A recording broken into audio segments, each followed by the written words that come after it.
questioning, even after they kept denying that they didn't commit the crime, the men all pleaded guilty, unfortunately, and were sentenced to capital murder, and were also sentenced to death.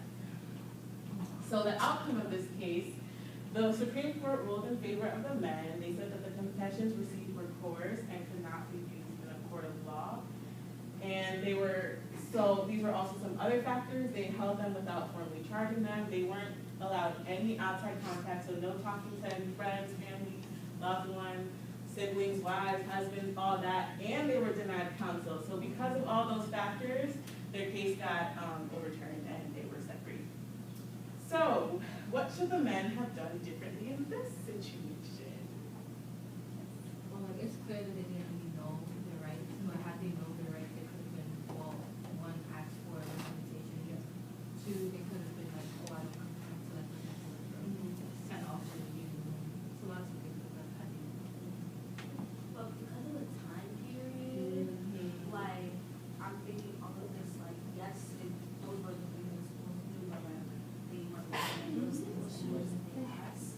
So, like, what could happen? Like, Yeah. what really, Yeah, I don't really see another possible outcome because, like what you said, during this time period, African Americans, they were trying to do everything to keep us down. So, like, even if they had said, I wish to remain silent or I request an attorney, they wouldn't have listened to them. So, another unfortunate case. The next case, this one's actually kind of pretty recent. This was in 1996, Red v. United States. So we have two men again, African American, and they were driving in what the cops considered a high drug neighborhood. So before that, the officers claimed that they were driving at an unreasonable speed. And so, when you get to an intersection, you're supposed to signal to turn. A lot of people don't do that, but you're supposed to do that. It's the law. So they got to an intersection and failed to signal, and they sped off, apparently, according to the police report. So that's what alerted the cops, and the cops pulled them over. The cops approached the car, and what do they see on the two men's lap? A bag of cocaine. For real. A bag of cocaine. So, they arrested them and they were taken into custody. And Ren tried to argue and say that the cocaine should not have been used as evidence because if they weren't stopped for not signaling, they would have never found the drugs and all that. But the court struck that down and said it doesn't matter because you did not follow the law, and so then we got pulled over, and then it was just in sight, like it wasn't even hidden. So you don't have to argue. Right. They weren't thinking. I know, like, you have time to hide shit. They weren't thinking. So okay, so what was the outcome? So since there was a traffic violation that occurred, the officers had every right to pull them over. It just so happened to be that the drugs were in plain sight, so it could be used as evidence against the men. So in this case, they had reasonable cause, but in Terry, Ohio, not so much. So do you think the men should have done anything differently in this situation? Yes. Y'all are some criminals. The men should have I mean, that's a lot of money. tried. So, Yeah, tried to hide it, maybe. I don't know. Throw it out the window, like, I don't know. She's out the window. I don't know what they were thinking. What would be different? Yeah, because he was gonna twist the car. That is true. They may have taken a little, they may not have gotten like right away to jail, but if they would have probably found it. Okay, so the last case, United States v. Brignoni Prance, which was in 1975. So we have two Border Patrol officers and they stopped a car that was driven by a Puerto Rican American. And there were two other passengers in the car. So the cop didn't even question the person who was driving. He decided to talk to the two passengers. And after questioning the two, the agents came to the conclusion that they were illegal immigrants. So everyone gets arrested and taken into custody. And Brignoni, the person who was driving, is accused of harboring and transporting two undocumented people into the country illegally. And later on, we find out after the case, and one of the agents told, well, ended up saying that the reason he stopped the car was because the people inside were Mexican. So what was the outcome? The Supreme Court ruled in favor of Brignoni and said that they were only stopped based exclusively on their appearance. And Brignoni argued that the stop was a clear violation of his Fourth Amendment rights. Was he correct? Yes. Yes, because there was no probable cause. They didn't do anything. They were just driving, and because of their appearance, they were pulled over and then all arrested. Oh, sorry. I have a question about that case. So like, you know how like nowadays, like ICE is really on it and trying to get folks in those types of Yeah. situations. What would happen now? Because like the 1975 was totally different. Yeah. than 2014. Now, it probably would be worse. And I'm going to talk about that later. But now, they probably would have just taken you into custody just there, like put you in a detention and don't even give you. And those people don't get in trouble, like the ICE. No. All these agencies have too much power and a lot of discretion. So it's very hard to, hold them, to get them to be held accountable for their actions. Because they can just say, well, it's for the safety of America, we're trying to protect our borders. So, Fuck America. okay, on to the next section. So this is where I'm trying to focus on the rights that we have. So, in terms of free speech, okay. So, pretty sure we're all familiar, everyone not familiar with the First Amendment. Okay, so the First Amendment basically protects your right to free speech and assembly, and this is the case for public forums, but an exception to this is it has to be a reasonable time, place, and manner.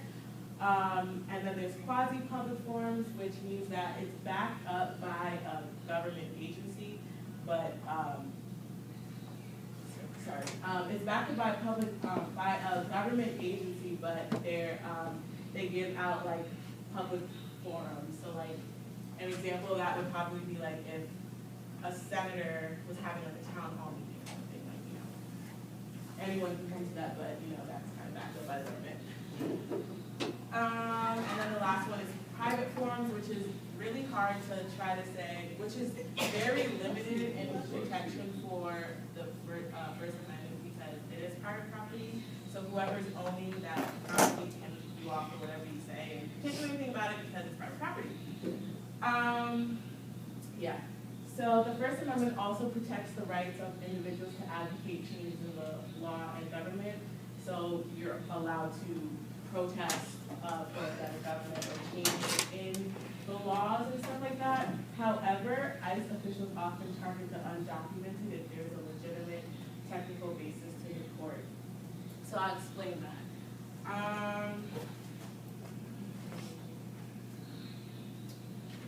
Okay, so basically, people who get visas, when they're signing the papers, they often waive their rights to political participation. It's in the fine print, so you don't really know you're doing that. And so if they see you participating in something like that, they can easily say, oh, you're violating your terms of visa, now we can deport you. So things like that, and that's what they use to deport people.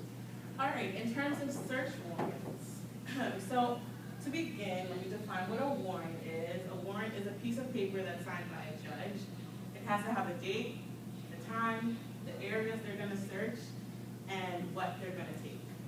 If one of those components is missing, that's not a warrant. So basically, there needs to be written court permission. Certain circumstances will allow for this to be obtained through telephone, which I found interesting, which I didn't really know that you could obtain a warrant through a telephone, but if this happens, you can always ask, well, I request to hear an audio, or I request to see a video of this happening. So, because cops will try to do that and say, well, we obtained a warrant through the phone, and people will be like, okay, and just believe it. So like, don't really take what these cops are saying for face value, but always question and, stuff like that. So once obtained, they can enter your home without permission and without you being there. So yeah, once they get that search warrant, it's very hard for a person to say, well, my Fourth Amendment rights were violated. Once they have that warrant, it's kind of out of your hands. You can't really do much. So some exceptions to this. So if they say they have a warrant and then they come into my crib and they don't find anything, can I then go back and be like, so you were just in my crib for no reason? Can I choose? You can try. I don't know how far that would get up the level to the courts, but you can definitely try. Okay, so some exceptions to that. So weapons within wingspan, if it's within like arm distance, they don't need a warrant for that, especially in terms of like vehicles. If there's like exigent circumstances, so say like say a police officer is pursuing a car and they finally get the car, they don't need a warrant to search that car, they can search it right there. If it's in plain view, so like in the United States, if something is in plain view and they can see it, they can take it. So be careful what you leave out in your rooms, because if an RA comes and sees it, you can't really argue and say, well, that's my room, it's my property. If it's there, they can take it. You can try to argue, but you might not get very far. And then the last exception is the Patriot Act, so that's in terms of like crimes that are associated with terrorism. So if someone in the school committed a terroristic act and they had to search, God forbid, sorry guys. And they need to search the room, they don't need a warrant for that. They can search it because of the Patriot Act. In terms of police encounters, so there's three kinds of encounters when you're dealing with the police. There's conversation, detention, and then arrest. So I'm going to explain each level. So it's important to determine, before you even encounter a police, it's important to determine what level you're going to be at so the maximum rights can be asserted to that certain level. So conversation. They can approach you and question you, but you do not have to answer them. Just like you don't have to answer a stranger on the street, asking for a dollar, you don't have to talk to them. If you don't want to talk to them, you don't have to. A lot of people think that as soon as a cop comes up to them, they have to have a response. You do not have to. If you do not feel comfortable talking to them, you don't have to. So if you don't want to talk to them, you need to say everything verbally.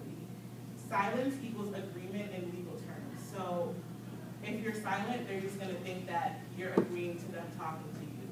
So they will do what they want. So basically, Quick question. yes. Sorry. So like, does this apply in like this bridge, like it's rape, but like, let's say like the victim just didn't say no, so then in the court of law, like she did, like say no, it's considered consent?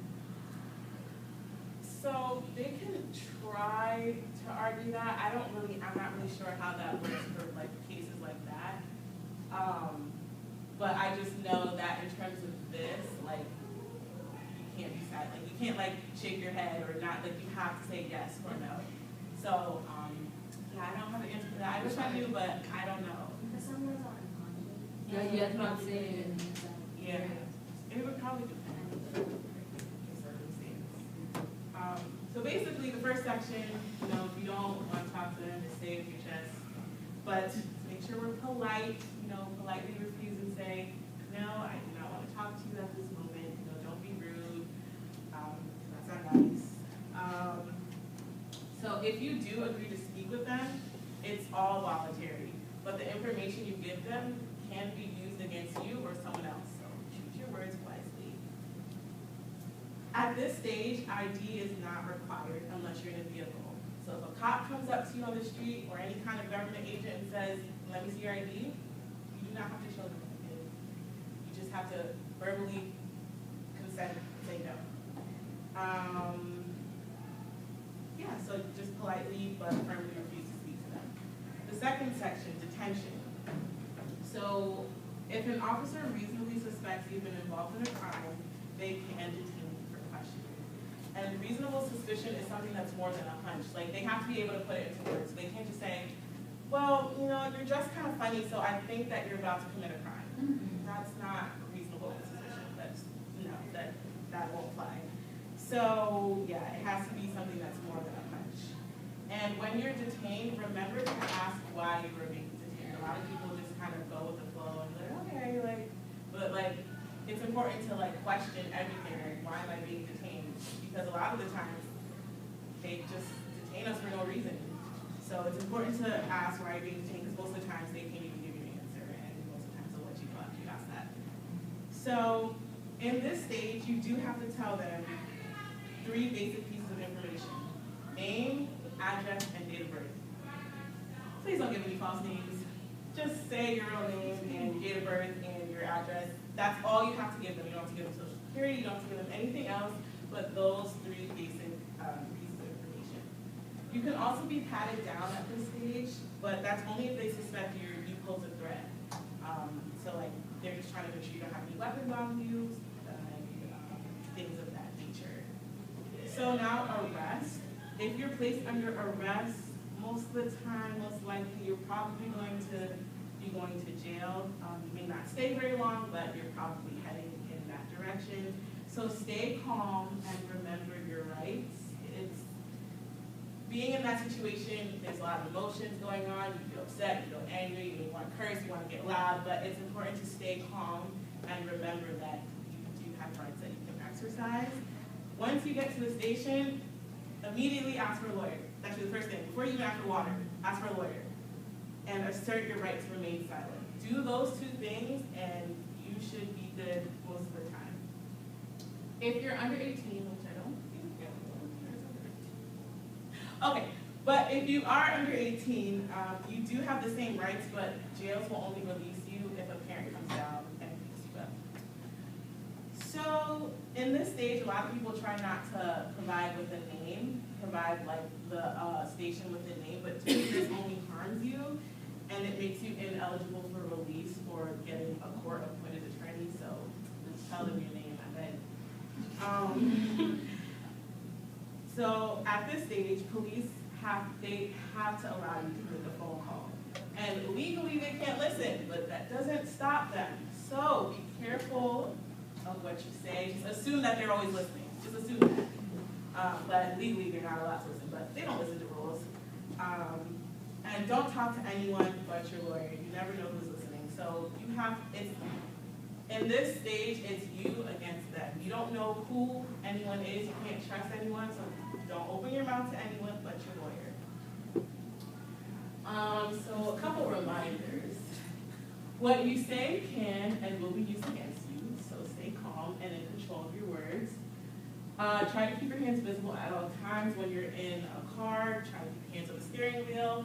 I've read research that says recently when African Americans are pulled over and they ask for your license, registration, all that, they will ask the cop to get it themselves, because if they reach for it, it seems like they're reaching for a weapon or something. So if that's what you have to do to protect yourself, verbalize and say, and direct them into the location where your registration and your license and all that information is. If they apprehend you on the street, don't put your hands in your pockets, just keep them where they can see them. We're trying to protect you guys and not make sure anything bad happens. You do have the right to videotape. A lot of cops try to tell you, put that away, you can't do that, as long as you verbalize and say you're doing so, and as long as you're not interfering with an investigation. Actually, I've seen a video where somebody was videotaping the illustration and such and they were like, oh no, we can't do that, and like, oh, I have the right to do that. And he said that, and I'm totally and I'm just like, so yeah. Yeah. I'm slacking the phone out. They try to do that, but they can't. You have the right to do that. As long as you say it like, I'm going to videotape you right now, they They're just cannot mad do at their that. cop. Period. That's what They're it just is. mad at their cop. And then, so I'm from New York, and I know you're from Jersey, right? So as African or Black American, do I still have the risk of being harassed like that from a traffic stop, You do. as opposed to going down south? You do. Skin. Also, they look at skin first. What does this say? What does it say? This is nigger. Don't matter if you It doesn't- Trinidadian, Nigerian, Congolese, black, period. They look at skin first, ethnicity. When you're a male, or too. ethnicity, Yeah, nationality so, wise. So, really not safe anywhere, You're not safe, but, bro. You're not safe. yeah, just be careful. Avoid arguing with the police, but be sure to firmly state your rights. I'm someone who likes to argue all the time, so you have to kind of swallow your words and just be cooperative because it's gonna help you in the long term. Never run or physically resist, so if a cop is following you, don't start running. Just don't run. Don't resist when they detain you or they arrest you, even if you believe the stop was unreasonable or unlawful. Just cooperate and, everything will work out eventually. It may not seem like that in the moment, but just do what they say. And make sure to ask if you're free to leave. So in the detain period, you can't really ask that in the arrest period, but in the detainment period, you can say, am I free to leave? If they say yes, that's a problem. And just leave. Alrighty. So some extra tips and information. The police are allowed to lie to you, despite what they may say. They promise that if you cooperate, everything will go smoothly, or they say, if you tell me what that person did, you'll get a lesser deal, or you'll get a lesser sentence or whatever. Don't believe them because they can't make promises like that, and they're doing that so that you can admit to something that you probably didn't do. Always request an attorney before speaking to any government. I can't stress this more. Ask for that attorney. Even if you think you can beat the case, even if you think you're not going to be there very long, use your resources. You get a free court appointed attorney, so use it. The police can arrest you if they witness you breaking the law, if there's probable cause that you will break the law, or if you have an arrest warrant signed by a judge for your arrest. Also, committing an act of nonviolent civil disobedience is still breaking the law, guys. So if you're going to do it, just make sure there's no cops around. But if they do see you, they can arrest you, even if it was nonviolent. When making an arrest, the police are allowed to search you to the skin. They can't really search in nooks and crannies and crevices. That's a strip search, and that doesn't happen until you get booked or get into prison. So they can't do that. Yes. So there's those stories like people get strip searched before that happens. Is that allowed? No, only to the skin. They can't do that because you haven't even been convicted of anything.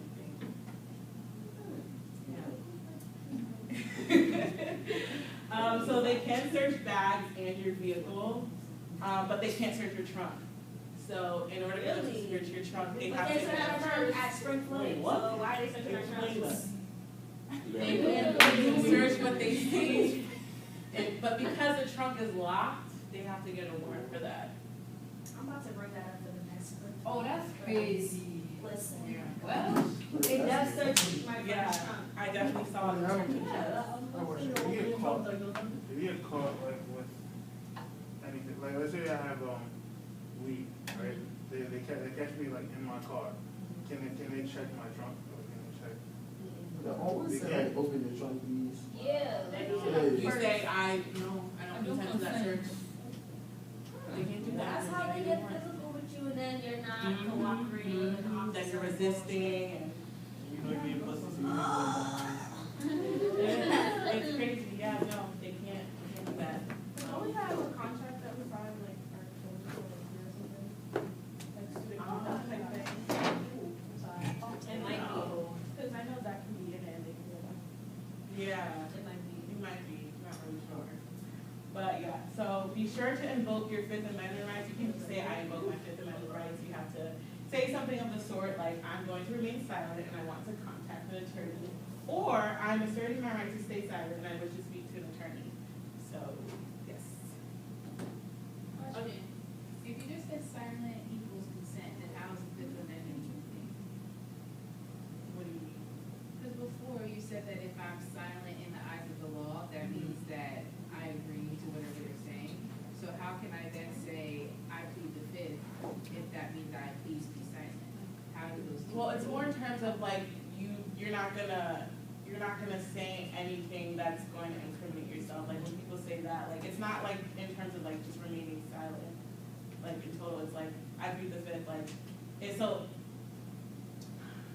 I don't know really how to describe that, but like it's two. I see where you're coming from. It's like it's a separate thing. Like that is more in terms of if you're having a conversation with a cop or something like that, not really in terms of like when they like arrest you and stuff like that.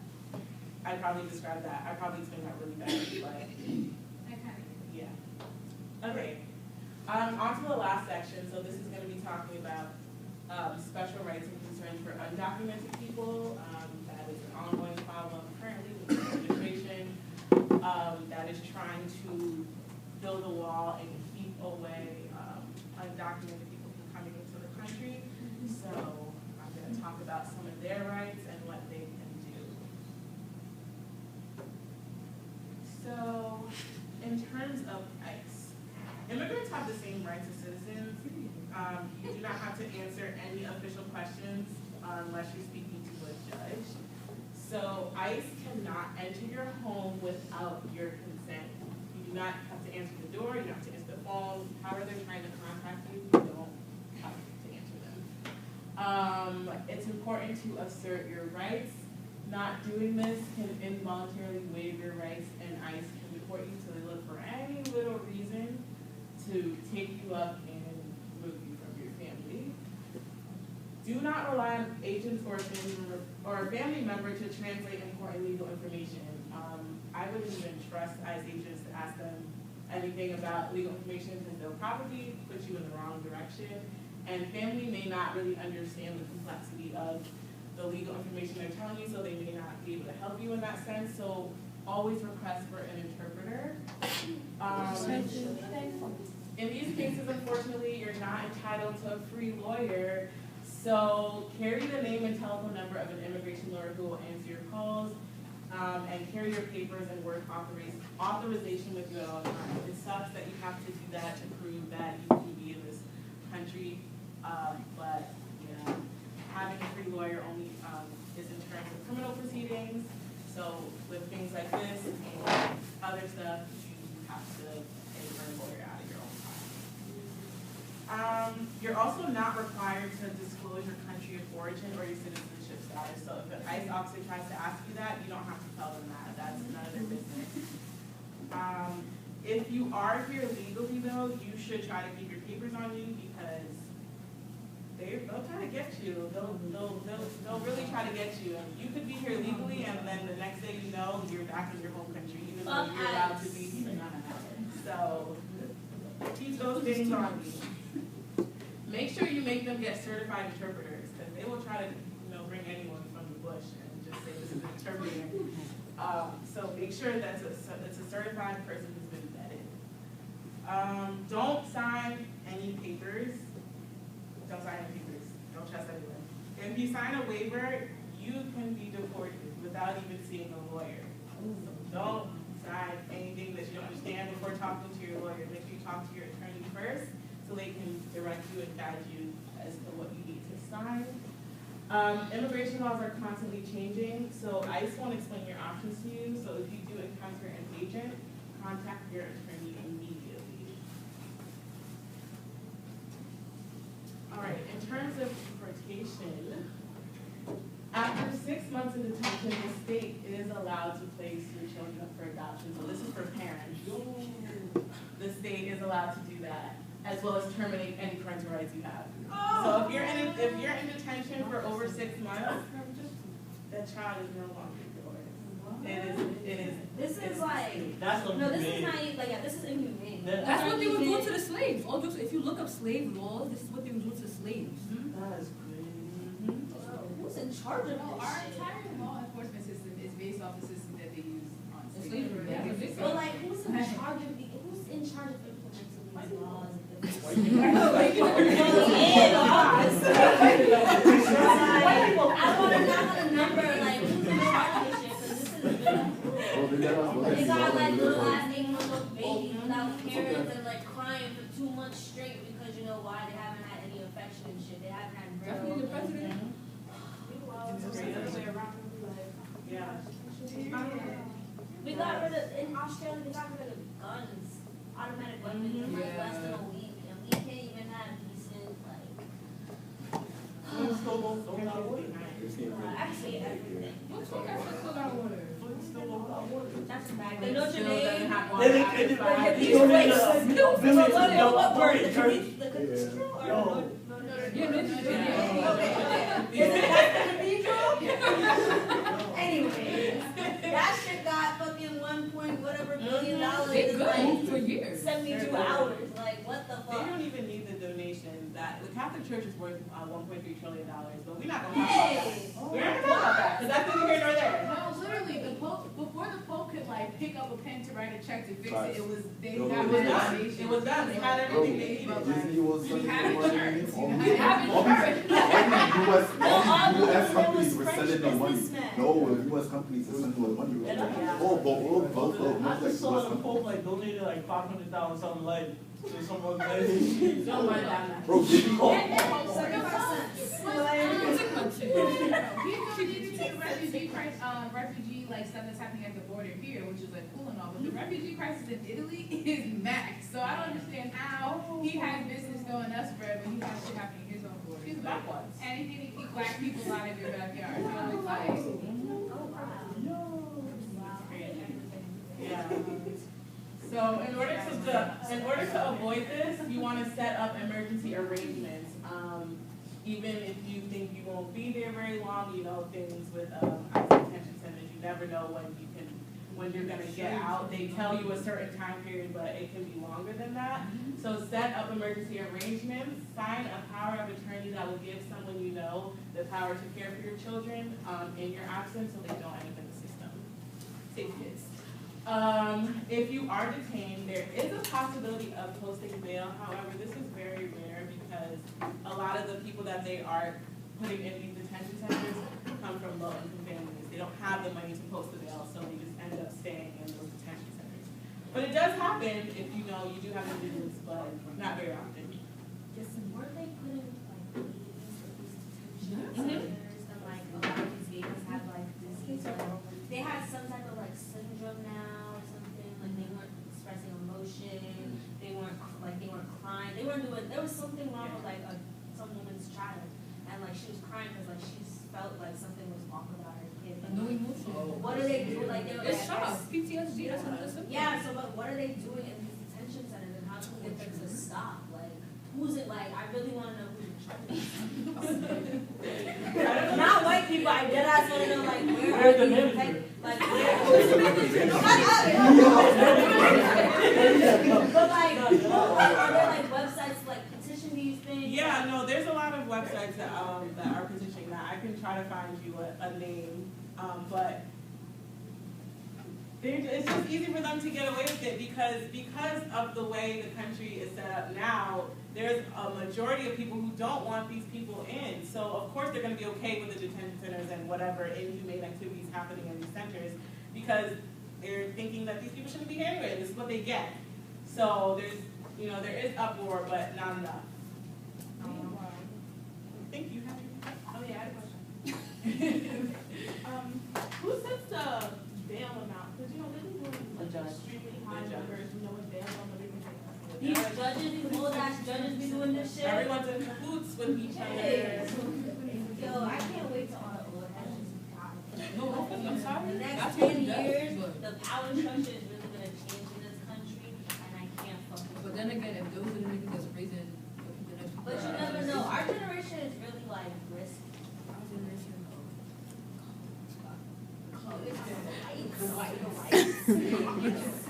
Making sure there's no. Gotta make sure. Make sure you don't offend anyone, but Damn. yeah. Oh, I hate this. It's making my stomach hurt. I know, this is very, very sad. Last point, do not drive a car if it is not in legal compliance with driving laws. This goes for everyone. This is a general thing. Don't drive your car if you don't have a front or back license plate. If your registration is not up to date. If your brake lights aren't working. If your tail lights aren't working. If the car is not working, do not drive it. I can't stress that enough. That's how ICE officers will try to get a lot of these undocumented people because they're driving cars that aren't up to date or lacking. Don't drive drunk. That kind of should be self-explanatory, but it's really not in this country. Don't drive drunk and avoid going to jail. So avoid getting in any conflicts or anything, because once you do that, you get put in the system, you get booked, you get sent to jail, and then sometimes they'll take you out of jail and put you right in the detention center, and you're there indefinitely. So yes. So just to sum up, in case you missed it, in case you didn't get anything from what I said today, these important points I will highlight. So the first one, you have the right to refuse to sign anything before speaking with an attorney. If you are in police custody / detention, do not discuss criminal history or citizenship status with anyone other than your lawyer. Don't talk to anyone but your lawyer. Don't make friends with anyone. It sucks, but you can't trust anyone. You're trying to protect yourself. It's you over the world. Family plans are important in terms of like undocumented people. Making a plan knowing that at any time of the day, you know, your whole life can be torn apart. It's important that you have a plan set in place, and it's important that everyone is aware of their rights. You don't want that one person who's going to ruin it for the family. You need to make sure everyone is on beat, on pace, because that can be very unfortunate if there's the one person who doesn't know that they can remain silent, or, you know, say I don't consent to the search, and they do it, and then now everyone's life is wahala. Never run away if you're being approached by officers. Don't think you're Speedy Gonzalez, don't think you can outrun them. Don't do it. Just stay dead. Like, just stay dead. Just let it happen. Like, it seems like in that situation you should run, but you're only going to make it worse for yourself. Don't physically fight back if you're being arrested or detained. Just let them do what they have to do. Anything you say can and will be used against you. So think before you speak. Even if you're being sarcastic, you know, don't say anything like, you know, like, don't say you got a bomb on you, or, you know, something like that, because they will try to use that. They will try to use that against you. Yeah,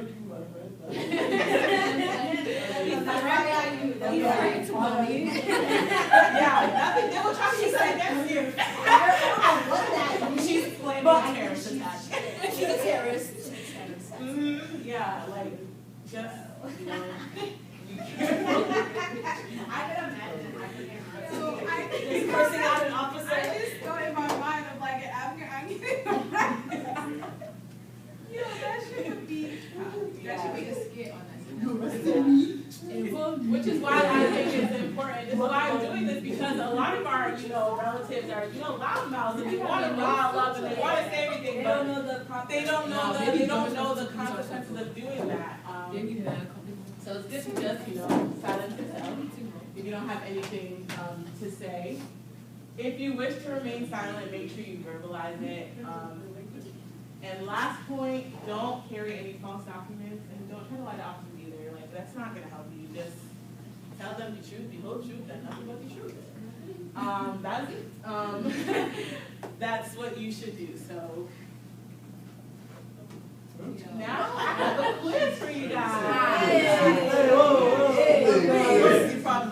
What do you mean? Okay, wait, so you turn that light, because there's a glare, there's a annoying Turn ass. off like the front. Oh. I was saying. Yo.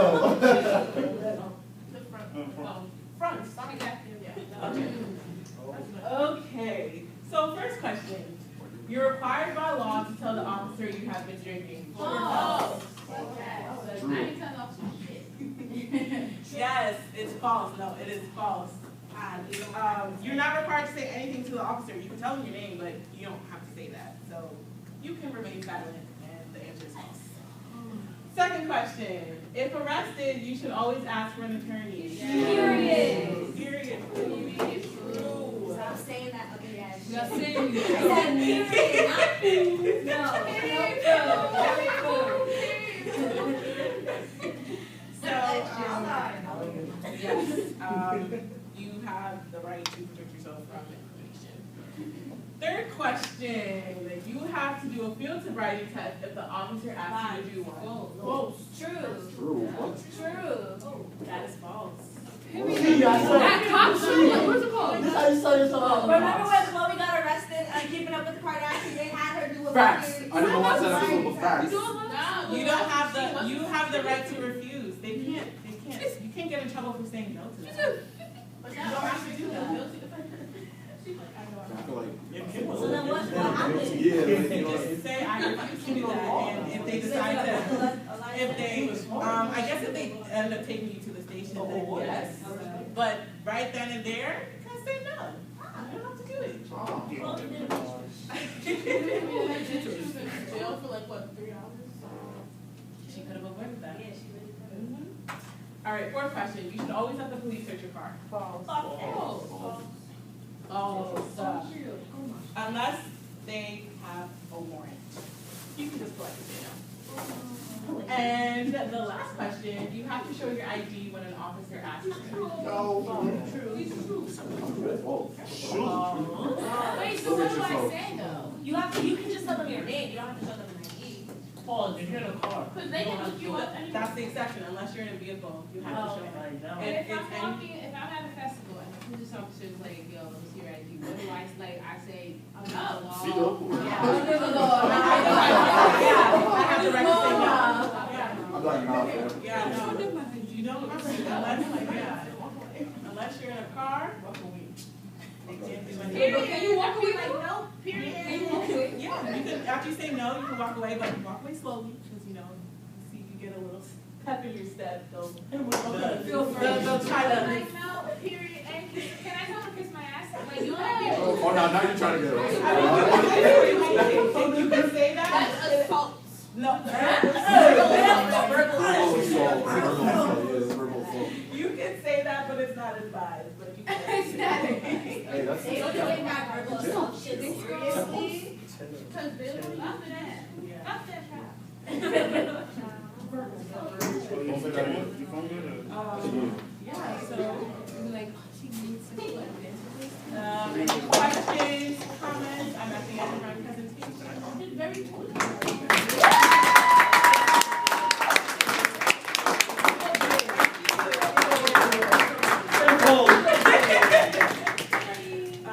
so this was all good so that when y'all act crazy this summer, you feel me, get a little active No, on the no. streets. Now you know the problem. I'll be Caucasian.